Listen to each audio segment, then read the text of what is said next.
उत्तराखंड की कोटद्वार क्षेत्र की प्रमुख ऐतिहासिक धरोहरों में से कर्ण आश्रम सर्वप्रमुख है, जिसका पुराणों में विस्तृत उल्लेख मिलता है।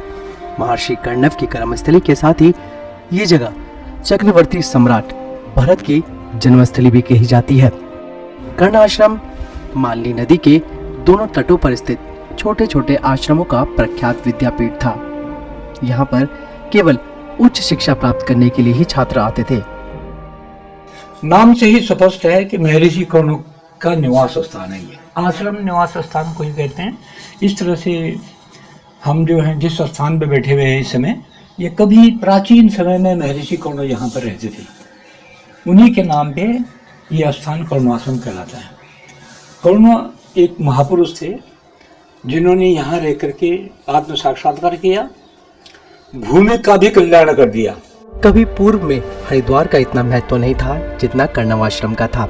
इसीलिए श्रद्धालु पैदल होते हुए चौकी घाट कर्णवाश्रम पहुंचते थे और यहाँ रात्रि विश्राम के बाद पैदल पैदल बद्री केदार के दर्शनों के लिए पहुंचते थे। महाराज कर्ण ने यहाँ पर इस स्थान पे बैठ करके या इस स्थान पे निवास करते हुए लगभग 1300 ऋचाएं ऋग्वेद की लिखी। यजुर्वेद की ऋचाओं के बारे में मुझे पता नहीं है संख्या का, लेकिन ये सत्य है कि इनकी ऋचाएं यजुर्वेद में भी हैं। तो ये वेद पुरुष हुए, वेद व्याख्याता थे महर्षि कर्ण। कुलपति तो थे ही, वेद व्याख्याता थे, वेदों को लिखने वाला। कर्णाश्रम चारों वेदों व्याकरण, छंद, निरुक्त, ज्योतिष, आयुर्वेद और कर्मकांड के इन 6 वेदांगों के अध्ययन अध्यापन का प्रबंधन किया करता था। तो लगभग 5500 साल पहले महर्षि कर्ण ने यहाँ पर तपस्या की है। उन्होंने आत्म साक्षात्कार किया और उसके पश्चात परमात्मा की आज्ञा से गुरुकुल की स्थापना की, जो विश्वविद्यालय में परिवर्तित हो गया। 10,000 से और 25,000 के बीच छात्र यहाँ अनुभव रूप से हर साल अध्ययन करते थे। ये प्राचीन आश्रम महाभारत काल से भी जुड़ा हुआ है, क्योंकि कौरव और पांडव भरतवंशी थे और इनकी परंपरा में माता शकुंतला इनकी दत्तक पुत्री थी। उनका वंश चला तो कौरव पांडव उनके वंश में आए। भरत वंशी थे वो। माता शकुंतला का पुत्र का नाम भरत था और भरत वंशी कौरव पांडव आए। तो हम स्पष्ट कह सकते हैं कि गीता का ज्ञान जो मिला कर्ण से जुड़ के मिला।